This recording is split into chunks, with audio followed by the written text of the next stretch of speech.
अभ्यर्थियों का दावा, परीक्षा से पहले सवाल सोशल मीडिया पर हुए वायरल। एसओजी की जांच रिपोर्ट के आधार पर होगा फैसला। सीएचओ भर्ती परीक्षा को लेकर तमाम जो सबूत सुनीता सेन के साथ हमने एसओजी को कर्मचारी चयन बोर्ड के अध्यक्ष को हमने सौंप दिया है और विनोद मीना ने भी स्वीकार लिया है कि उनके पास 7 बजे पेपर आया था। कहां से आया था, कौन कौन इसमें लिखते, कहां कहां भेजा गया, सरगना कौन है, वो एसओजी खुलासा करे। बेरोजगार युवाओं का प्रदर्शन, कार्रवाई की मांग। क्या सिस्टम है वीक, इसलिए पेपर हो जाते हैं लीक। सीएचओ भर्ती परीक्षा पर संकट। तो सीएचओ भर्ती परीक्षा पर संकट है। आप देख रहे हैं प्राइम डिबेट और आज डिबेट के जो प्राइम सवाल है सबसे पहले वो सुन लीजिए। सवाल नंबर 1 तो यही है कि क्या अभ्यर्थियों ने जो सबूत दिए हैं उनमें सिस्टम को कोई दम नजर नहीं आ रहा।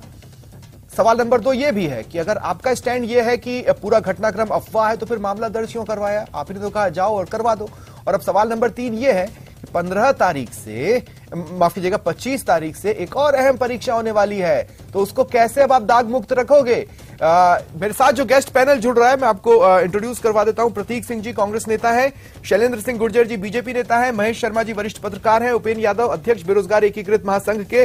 प्रतीक सिंह जी आपके पास आ रहा हूं और मैं आपसे सवाल दरअसल मैं ये पूछना चाहता हूं कि आपके साथ क्या हो गया है ना कि अब वो भेड़िया आया वाली स्थिति बन गई है। तो वो स्थिति इसलिए बनी कि अब कुछ नहीं होगा, हो जाता है, कुछ नहीं होगा, हो जाता है, इसीलिए अफवाह को लोग सच मान रहे हैं। अगर अफवाह है तो देखिए, जो भी प्रकरण आप सीएचओ की अगर बात कर रहे हैं तो उसका एसओजी के अंदर दर्ज हुआ है तो जांच होने दीजिए, जांच के बाद में उसकी रिपोर्ट आने दीजिए, जांच के बाद पता लगेगा कि वो पेपर लीक हुआ है या नहीं हुआ। प्राइमा फेसी में ये प्रतीत होता है कि वो पेपर लीक नहीं हुआ है। अगर कोई पेपर की फोटो आती है, प्राइमा फेसी कौन कह रहा है? ये मैं बता रहा हूं ना, मैं आपको आगे तो बोलने दीजिए मुझे। हाँ। जब पेपर लीक होता है, जब उसकी फोटो क्लिक होती है तो 100 के 100% जो क्वेश्चन है वो वही होने चाहिए। पेपर लीक, जब पेपर का लीक अगर कोई फोटो खींच करके भेज रहा है तो इसका मतलब तो यही होता है ना। तो अगर जो 50% या 60% जो सवाल सेम होने की बात की जा रही है तो वो जांच का एक विषय है और जांच एसओजी जांच कर रही है। अब मुझे ऐसा लगता है जो अभी न्यूज आप दिखा रहे थे उस न्यूज के आधार पर मैं ये कम से कम ये तो कह सकता हूं कि एसओजी की जांच पे कोई उंगलियां नहीं उठा सकता। ठीक है प्रतीक, एसओजी की सवाल और ले ले। आज थोड़ा सा समय कम रहेगा इसलिए तेजी से भी मुझे सवाल पूछने पड़ेंगे, आप लोग भी मेरा साथ दें। मैं आपसे ये कह रहा हूं, आपने ये नहीं बताया कि ये प्राइमा फेसी किसे महसूस हो रहा है। ये मैं आपसे इसलिए कह रहा हूं क्योंकि प्राइमा फेसी कुछ और लोगों को कुछ और महसूस हो रहा है। All India medical student association के अध्यक्ष हैं, सीएचओ फेडरेशन के संरक्षक है भरत बेनीवाल, उनका यह कहना है कि सबूत पर्याप्त है। देखिए, प्राइमा फेसी में जो सबूत पेश किए गए वो पहले तो एग्जाम खत्म होने के 2 घंटे 2.5 घंटे बाद में जो आयोग के चेयरमैन थे उनके पास में गए। तो प्राइमा फेसी जो है वो आयोग के चेयरमैन ही बता रहे हैं कि पहली दफा में देखने में ये क्वेश्चन लीक नहीं लग रहा है, पेपर लीक। अगर फिर भी किसी को अगर कोई डाउट है तो एसओजी उसकी जांच कर रही है, जांच हो जाएगी, जांच के में काउंटर करना है, काउंटर करना है या मैं पहले बीजेपी के पास चले जाऊं, काउंटर करना है? नहीं, मैं इसका जवाब दे रहा हूं। जब सुनीता सेन के पास 8:02 पे पेपर आया, मैंने खुद ने बैठ के 78 सवाल बनाए और जिसने भेजने वाला विनोद मीना आके कह रहा है कि मेरे पास आ गया था 7 बजे 87 क्वेश्चन आया, वो एसओजी में जा चुका है। वो सुनीता सेन का वो मोबाइल आज भी कहां है, एसओजी में है और सारे सबूत हमने दे दिए। यानी कि पेपर भेजने वाला कह रहा है, पेपर जिसके पास आया वो कह रही है। इससे बड़े सबूत क्या हो गए? दुर्भाग्य इनको ठुकरा रहे, कह रहे कि वो पेपर नहीं था। अभी जो सेकंड गेट में क्या हुआ कि 80% पेपर ही आया था इसलिए उनको जमानत मिल गई। इनको तो 80% जो 87 जो 100 में से 87 क्वेश्चन आएंगे उसको पेपर लीक नहीं मानेंगे ये लोग। अरे यार इतना तो देखिए आप, जब पेपर जिसके पास आया है वो लड़की खुद जा रही है और जिसने भेजा वो खुद मान रहा है कि 87% आया है और वो भी 7:22 पर आ गए। तो आप ऐसा क्यों कह रहे हो? आप एसओजी को सबूत दे दिया, कर्मचारी चयन बोर्ड को सबूत दे दिया। इस चीज का मैं 4 घंटे लेकिन क्या इसको शुरुआत से सीरियसली लिया गया? उपेन्द्र, सुनने में तो ये भी आया है कि आपने जब फोन किया था तो आपको मीटिंग का समय 1 दिन बाद का दिया गया। शुरुआत में शायद आपकी कंप्लेंट को सीरियस भी नहीं लिया गया। देखो संडे था, दूसरे दिन बुलाए, लेकिन हम पहले मीडिया में इसलिए पहुंचे क्योंकि ये कह दे कि एडिट किया हुआ है। हमने वो ऑडियो भी दिया। जब विनोद मीना ने फोन करके हमारे साथी को कहा कि इसको दबाया जाए, उसने कहा कि मेरे पास पेपर आया था। और ये बहुत शॉर्ट में बोलिए प्रतीक जी, बहुत शॉर्ट में बोलिए, क्या बोल रहे हैं? देखिए, जो उपेंद्र जी जो कह रहे हैं कि 81% पे हमने जमानत दे दी, तो हमने नहीं दी, तो राजस्थान न्यायालय ने दी है। तो ये न्यायालय में अगर अब पेपर लीक का मामला फिर न्यायालय में चला जाएगा, न्यायालय बोलेगा 78% ही तो हुए, फिर जमानत मिल जाएगी। तो पहले आप सुनिए, पहले आप इन्वेस्टिगेशन होने दीजिए ना। ठीक है, अब आपस में नहीं लड़ना है, मुझे और भी लोगों को शामिल कर लेने दीजिए। मैं शैलेंद्र सिंह गुर्जर जी आपके पास आ रहा हूँ। अरे यार, आप उपेन रुक जाइए, उपेन रुक जाओ प्लीज यार, उपेन प्लीज रुक जाओ। मेरे पास समय कम है, मैं आपसे सिंसियरली कह रहा हूँ, शुरुआत में उस ब्रेकिंग ने काफी समय ले लिया है। उपेन रुक जाइए, अब उपेन रुक जाइए प्लीज।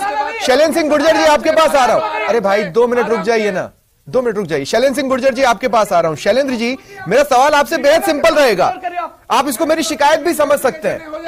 गलती आपकी भी है, गलती इसलिए आपकी है क्योंकि आपके समय में भी जब पेपर लीक हो रहे थे तो कौन सा आपने पेपर माफिया की कमर तोड़ दी और सिस्टम को चाक चौबंद कर दिया। आखिर आज किसी भी चीज पर शक है तो उसकी बुनियाद सिर्फ आज या 4 सालों में तो नहीं डली। शैलेंद्र जी। हाँ, आपका प्रश्न मेरे से है क्या? आवाज नहीं आई आपकी? जी शैलेंद्र जी, आप अगर सवाल नहीं सुन पाए तो दोहरा दूं। हाँ, नहीं, मैं आपको बताना चाहता हूं, जैसे रीट पेपर लीक हुआ था तब भी तत्कालीन शिक्षा मंत्री डोटासरा जी और मुख्यमंत्री जी नहीं मान रहे थे, बोल रहे थे 1-2 जगह छुटपुट घटनाएं हुई है, 1-2 जगह पेपर लीक हुआ है, उसके अलावा नहीं हुआ। उस पर व्यापक स्तर पर पेपर लीक हुआ था और 26 लाख अभ्यर्थी उसमें ठगे महसूस गए थे। आप देखिए, ये इस तरह की बात है। आज जो कांग्रेस प्रवक्ता यहां बैठ के खुद अनुसंधान अधिकारी बनके क्लीन चिट देने का काम कर रहे हैं, ये मुख्यमंत्री अशोक गहलोत जी कह चुके हैं कि भाई हमारे ना तो कोई अधिकारी इसमें इन्वॉल्व है ना कर्मचारी इसमें इन्वॉल्व है। तो क्या आप देखिए, लॉकअप से या कहीं जो भी आज अगर जब कोई कह रहा है कि पेपर लीक अफवाह है और कोई मानने को तैयार नहीं हो रहा है तो उसका अहम कारण क्या है, हमें थोड़ा पीछे जाना होगा। मैं ये कह रहा हूं, आप इसको भी समझिए, मैं ये कह रहा हूं कि जब आपके समय पेपर लीक हो रहे थे तो कौन सा आपने पेपर माफिया की कमर तोड़ दी थी या सिस्टम को चाक चौबंद कर दिया था। भाई ये तो पुराना ढर्रा है ना जिसको हम लोग ढो रहे हैं।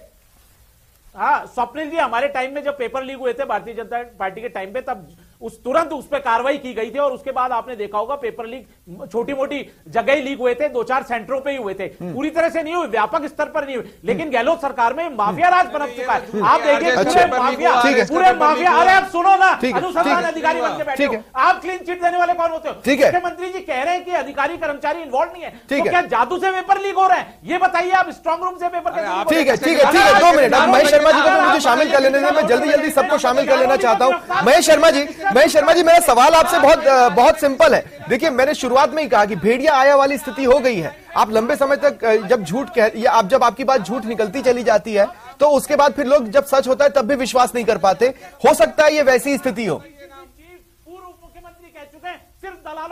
इसमें कोई दो राय नहीं कि संशय असमंजस की स्थिति बनी हुई है। हाँ। ऐसी सूरत में चाहिए कि इनिशिएशन ये होना चाहिए सरकार का और प्रशासन का कि वो तुरंत प्रभाव से इसको मामले को जल्दी से जल्दी इसकी जांच करे और जो भी है निरीक्षण बात बताए। और इसमें सबसे बड़ी बात यह है कि ये एक राजस्थान के लिए कि अभिशाप सा सिद्ध हो रहा है कि आए दिन कोई न कोई परीक्षाओं के पेपर लीक हो रहे हैं और व्हाट्सएप पे जा रहे हैं, इधर उधर कहीं जा रहे हैं।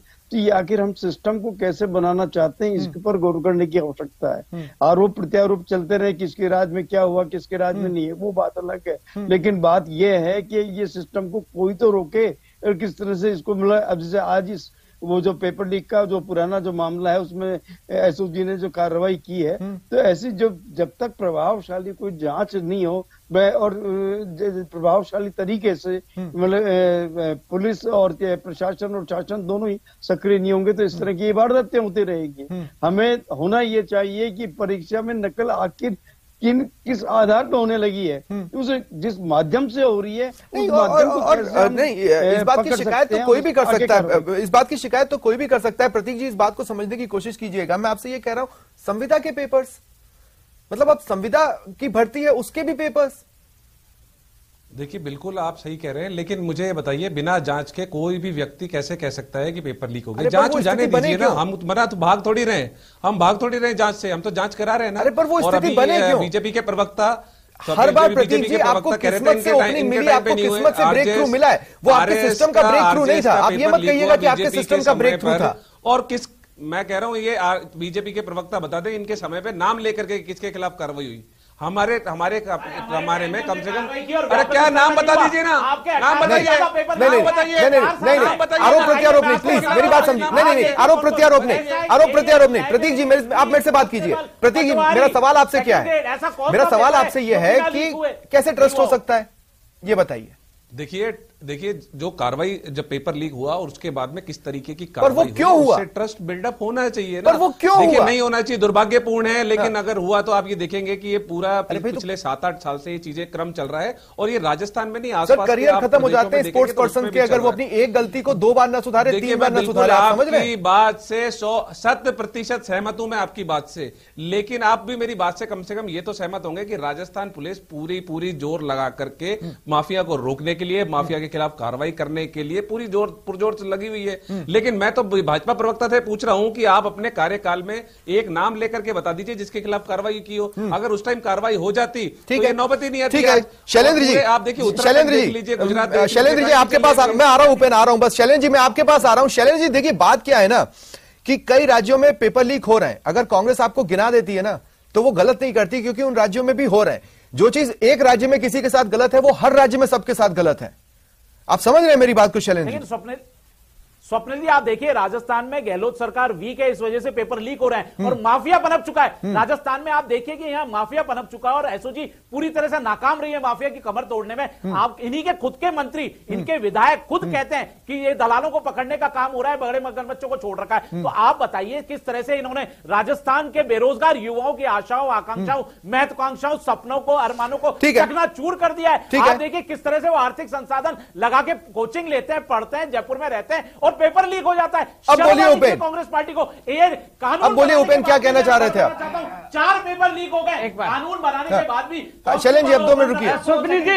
सारे पेपर लीक हुए। ठीक है शैलेंद्र जी 2 मिनट रुकिए। स्वप्निल जी मैं ये कहना चाह रहा हूं, लापरवाही दोनों पार्टियों की रही है। जब आज तक मैं दोनों प्रवक्ताओं को पूछना चाहता हूं कि आपने अपराधी बहुत पकड़े पेपर लीक माफिया, क्या एक को भी सजा मिली? क्या इतिहास में एक भी पेपर लीक माफिया को सजा नहीं मिली, जिसकी वजह से पेपर लीक माफिया पनप गए राजस्थान में, दिमक की तरह सिस्टम में चिपक गए, हर भर्ती परीक्षा का पेपर लीक कर रहे हैं, एक दूसरे पे आरोप प्रत्यारोप लगा रहे हैं। मैं हाथ जोड़कर निवेदन कर रहा हूं, मेरे प्रदेश के युवा का सपनों को, इनके भविष्य को बचा लो। नहीं लेकिन उपेन मुझे एक बात बताइए, मुझे इस बात को बताइए कि 25 तारीख से जिन अभ्यर्थियों को परीक्षा देनी है वो निश्चिंत होकर परीक्षा दे पाएंगे? क्योंकि वो कोई एक दिन का महाकुंभ तो है नहीं।